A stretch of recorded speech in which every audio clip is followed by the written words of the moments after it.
She was just helping him. This is a true story of betrayal and forgiveness. She gave him shelter. She gave him food. She gave him her heart. And he disappeared with everything, including her peace. This is not just a story. It's a warning. It's a wound. It's a lesson soaked in rain, tears, and the kind of silence only betrayal can leave behind. She was just helping him. But helping someone can sometimes break you. Watch this video till the end, because this story will move you to tears and leave you with powerful life lessons. If this is your first time coming across one of our stories, welcome to Real African Tale. Please don't forget to like, share, and drop your thoughts in the comment section. And if you're watching on YouTube, remember to subscribe and hit the notification bell so you don't miss more emotional and unforgettable stories like this. It was one of those cold, heavy evenings that smell like heartbreak. The sky was crying. And so was the world. I remember that day so clearly because our compound was flooded again, and Mama's old pots floated like lost boats across the veranda. I was inside, trying to scoop water from the sitting room when I heard Amaka's voice outside. Wait. Please, don't sit there. Come inside before you catch your death. I ran to the door and saw her, Amaka, dragging a shivering young man into the house. He looked like he hadn't eaten in days. His lips were cracked, his shirt torn, and his trousers had more patches than cloth. He was barefoot, shaking violently. He couldn't even lift his eyes to look at us. Amaka wrapped him in one of Mama's old wrappers, gave him hot gari to drink, and made him sit by the fire in the kitchen. I was angry. Very angry. Amaka, are you mad? You just brought a complete stranger into our house. She looked at me the way only she could, gentle but firm. He's human. He's someone's son. What if it was you sitting outside like that? Mama didn't say much. She just sighed and walked into her room. That was Amaka, our big sister. 29 years old. A teacher. A woman with a heart softer than EBA soaked in water. We should have known then. We should have seen it coming. His name was Samuel. That night, after eating and bathing, he told us he was from Enugu. That he came to Lagos to find work but everything went wrong. He slept under bridges. He ate from dustbins. He had nothing. And Amaka, she believed him. In the weeks that followed, Samuel became like a brother to us. He helped Mama with chores. He followed Amaka to church. He would sometimes read her books or help mark her students' homework.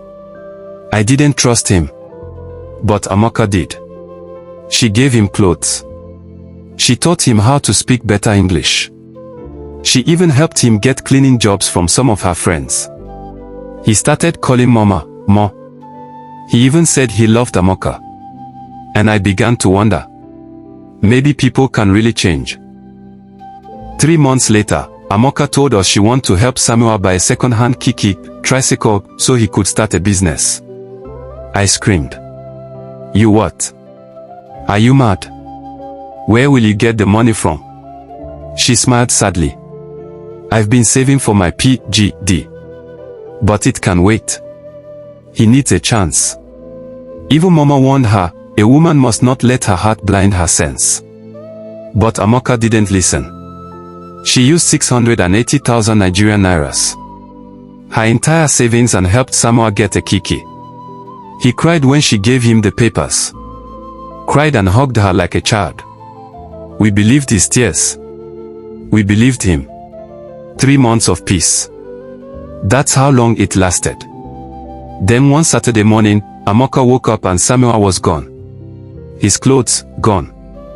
His phone, switched off. The kiki, missing. Her ATM card, missing. 32,000 Nigerian nairas, from Mama's room, gone. Even Mama's old bag of gold jewelry, the ones from Papa's burial, vanished. Everything, gone. Amaka stood in silence for a long time. Her lips didn't move. Her hands trembled. Then she collapsed. And for the first time in my life, I saw my sister cry like a child. Not because of the money. But because she felt broken, used, humiliated, she kept whispering, "Why? Why did he do this to me? All I did was help." After Samuel vanished, Amaka changed. She still went to work.